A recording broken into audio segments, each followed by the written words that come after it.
Very very good morning सारे बच्चों को।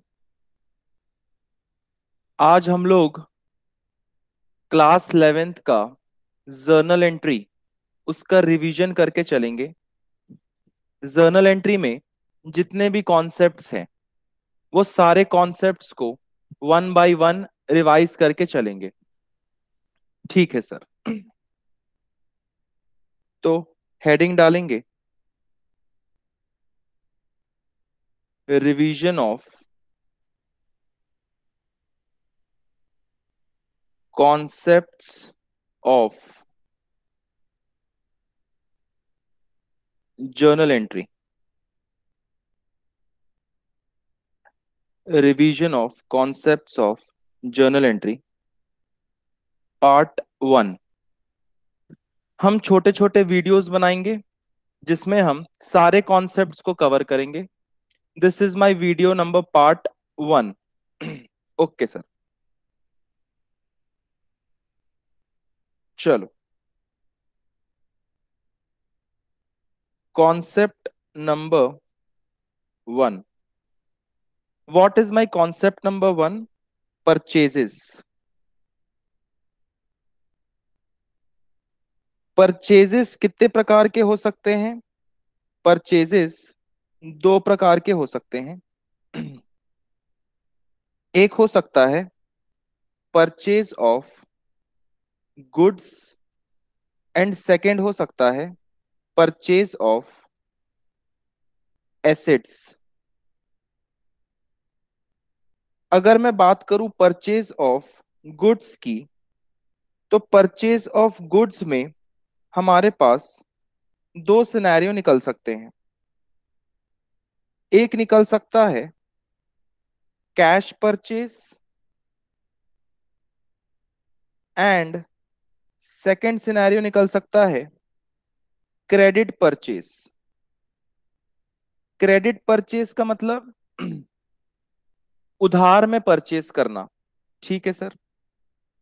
अगर मैं बात करूं कैश परचेज की, तो at the time of cash purchase of goods, goods क्या होता है? Comes in. एंड कैश क्या होता है? Goes out.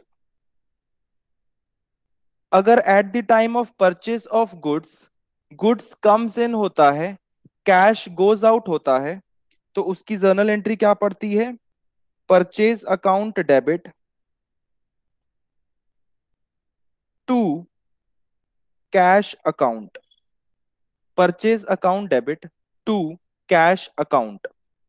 Next, at the time of credit purchase, goods क्या होता है? Comes in. And second party, जिसको हम अकाउंटिंग लैंग्वेज में क्रेडिटर बोलते हैं, वो क्रेडिटर कौन होते हैं?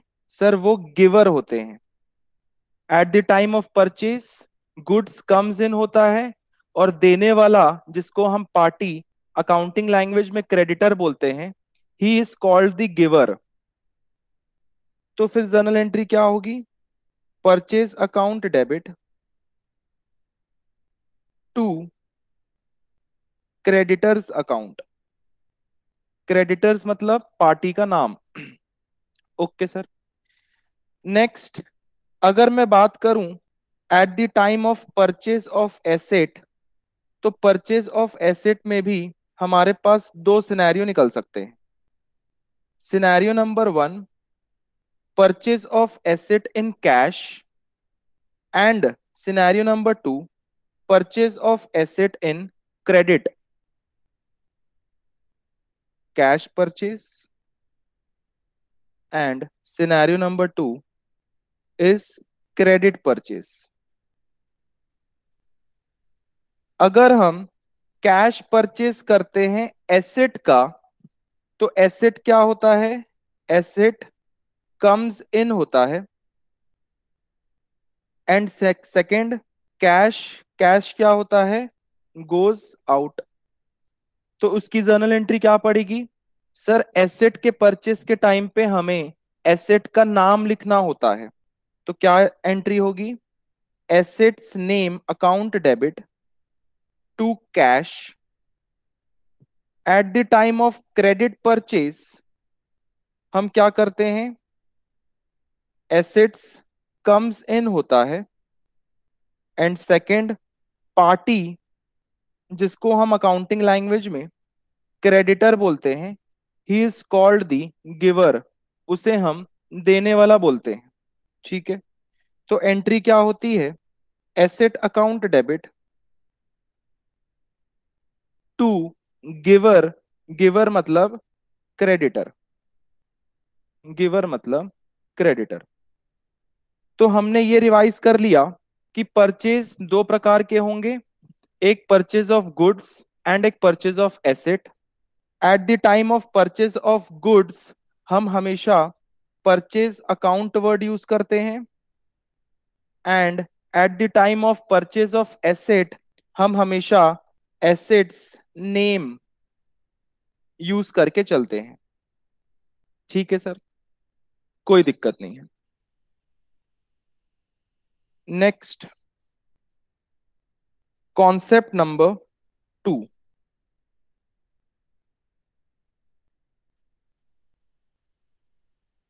What is my concept number 2? Concept number 2 is sales. Sales भी हम फर्दर दो पार्ट में क्लासिफाई कर सकते हैं। एक होता है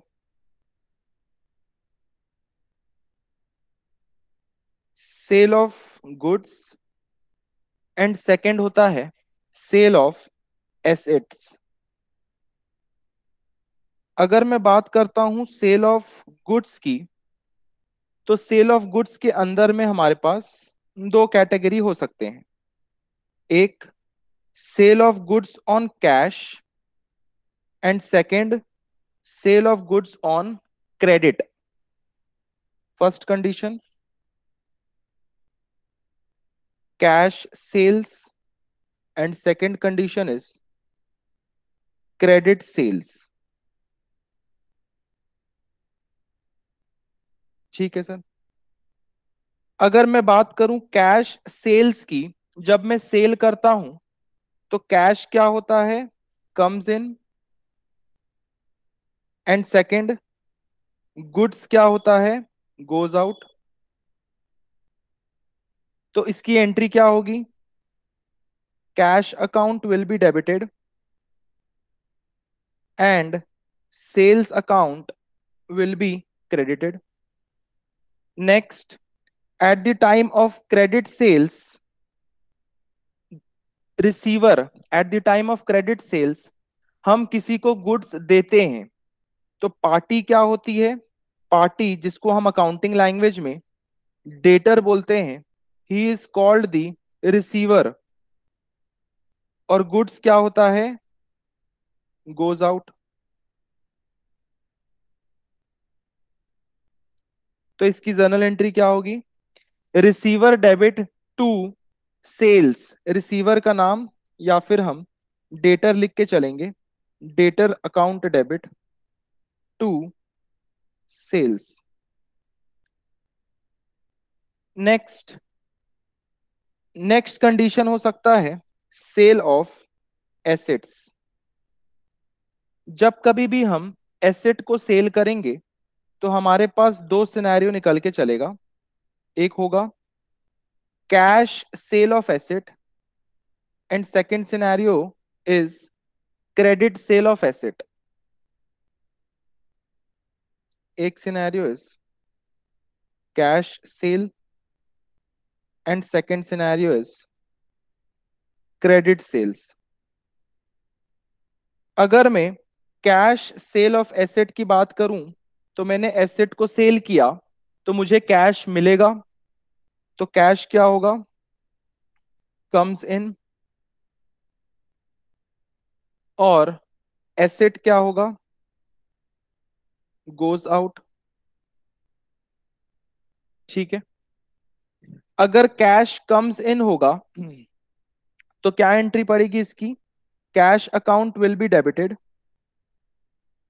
and asset account will be credited. ठीक है सर, अगर मैं क्रेडिट सेल ऑफ एसेट बोलूं तो मतलब पार्टी जिनको हमने बेचा, पार्टी जिसको अकाउंटिंग लैंग्वेज में डेटर बोलते हैं, वो कौन होते हैं? रिसीवर, क्योंकि हमने उनको बेचा। सेकंड, एसेट क्या होता है? एसेट्स गोज आउट हो जाता है। तो इसकी एंट्री क्या होगी? Sir, debtor will be debited because he is the receiver, and asset will be credited because asset is going out. जब कभी भी सेल ऑफ एसेट होता है, this sale of asset is not in ordinary course of business, ये extra ordinary course में, क्या बोला मैंने? एक्स्ट्रा ऑर्डिनरी कोर्स में सेल होता है। मतलब अगर कोई एसेट खराब हो गया तो वो रद्दी के भाव में बिक जाता है। This is on extra ordinary case. Goods जो हम बेचते हैं, this is on ordinary case, ये हमारा रेगुलर का काम है गुड्स को बेचना, बट एसेट को बेचना हमारा रेगुलर काम नहीं है, ये एक्स्ट्रा ऑर्डिनरी केस में बिकता है। जब हम एसेट को क्रेडिट करते हैं तो एसेट क्रेडिट हमेशा कॉस्ट प्राइस पे होता है, और कैश डेबिट किस पे होता है? सेलिंग प्राइस पे। इसलिए जरूरी नहीं है कि cost price will be equal to selling price, इसलिए कुछ बैलेंसिंग फिगर निकलते हैं। वो बैलेंसिंग फिगर को हम आइदर प्रॉफिट एंड लॉस, अगर लॉस हुआ तो डेबिट करके चलेंगे, this is my balancing figure. लेकिन अगर मान लो ज्यादा में बेच दिए तो profit and loss, gain, gain को हम क्रेडिट करके चलेंगे। ठीक है, same to same case, asset will be credited by cost price and debtor will be debited by selling price। Cost price और सेलिंग प्राइस में अगर डिफरेंस है तो हम प्रॉफिट एंड लॉस, अगर लॉस हुआ है तो हम उसे डेबिट करके चलेंगे, एंड प्रॉफिट एंड लॉस अगर गेन हुआ है तो हम उसे क्रेडिट करके चलेंगे। This is my balancing figure. ठीक है सर। तो at the time of sale, जब हम गुड्स को सेल करते हैं तो हम सेल्स वर्ड यूज करके चलेंगे, एंड जब हम एसेट को सेल करते हैं तो हम एसेट का नेम यूज करके चलेंगे। एक इंपॉर्टेंट पॉइंट और, कैश इंक्लूड्स बैंक। कभी कभी क्वेश्चन में कैश की जगह चेक लिखा हो या बैंक लिखा हो, तो at the time of purchase हम कैश की जगह बैंक वर्ड यूज करके चलेंगे, एंड कैश की जगह बैंक वर्ड यूज करके चलेंगे। ठीक है सर। सेम, सेल के टाइम पे अगर कैश की जगह चेक लिखा है तो कैश की जगह हम बैंक वर्ड यूज करके चलेंगे, और यहां पर भी कैश की जगह हम बैंक वर्ड यूज करके चलेंगे। ठीक है सर। तो this is the concept of purchase and second concept of sales. Third concept का रिवीजन कर लेते हैं, concept number 3।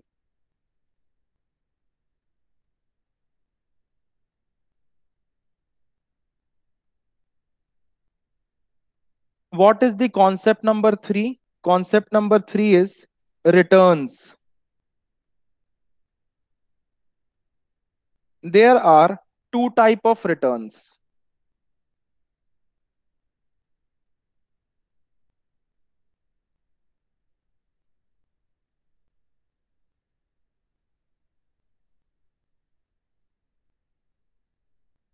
One is purchase return, purchase return। Purchase return का मतलब we are returning the goods, business is returning the goods, इसलिए हम इसे दूसरे नाम से बोलते हैं return outward.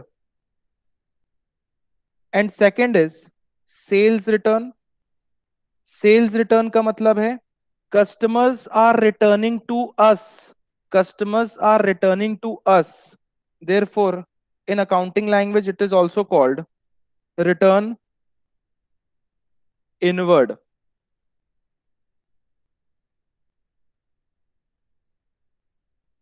Eight the time of purchase return, business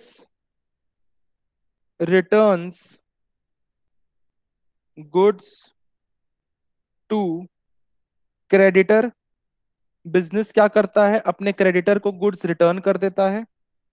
and at the time of sales return, customers return goods to us, या फिर बोल दें बिजनेस। ठीक है। परचेज रिटर्न हमेशा रिटर्न का अपोजिट होता है, मतलब परचेज का अपोजिट होता है, इसलिए purchase return is always credited. And sales return sales का उल्टा होता है, इसलिए sales return is always debited. तो इसकी जर्नल एंट्री क्या होती है, क्रेडिटर डेबिट। क्रेडिटर मतलब जो भी पार्टी लिखा हुआ है, पार्टी का नाम, creditor debit to purchase return, या फिर बोल दूं return inward, return outward.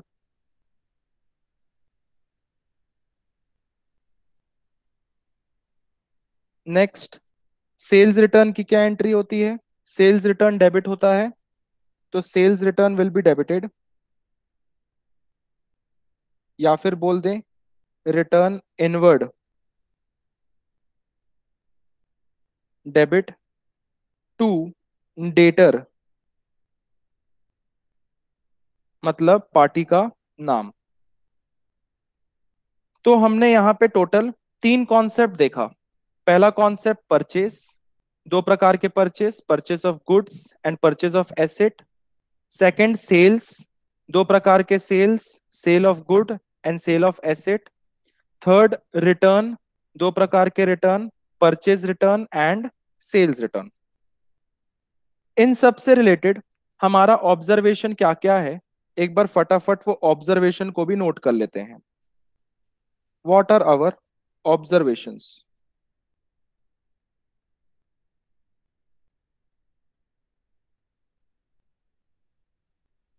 Observation number one, in case of goods, in case of goods, पहला, purchase is always debited. Second, sales is always credited.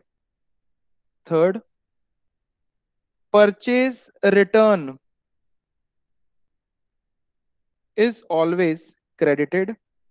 And fourth, sales return is always debited. ये रहा मेरा पहला observation. Second, in case of assets, in case of assets, अगर पहला purchase हो रहा है, purchase of asset, then assets name will be debited. Second, अगर सेल ऑफ एसेट हो रहा है, then assets name will be credited. Third observation, if question में नेम ऑफ पार्टी दिया हुआ है, name of party is given, तब हम उसे क्रेडिट ट्रांजैक्शन मानते हैं। फोर्थ ऑब्जर्वेशन, अगर क्वेश्चन में name of party is not given, अगर क्वेश्चन में पार्टी का नाम नहीं दिया है, तब हम उसे कैश ट्रांजैक्शन मान के चलते हैं। ठीक है। फिफ्थ ऑब्जर्वेशन, इफ क्वेश्चन में name of party and cash both are written, तब हम उसे कैश ट्रांजैक्शन कंसिडर करके चलते हैं। ठीक है सर, ये सारा पॉइंट हमें याद करना रहता है while passing journal entry of purchase, purchase return, sales return and purchase return। ठीक है सर, तो ये हमने रिवाइज कर लिया अपने तीन कॉन्सेप्ट्स, पहला purchase, second sales, third returns. Okay sir, with observation. Bye bye.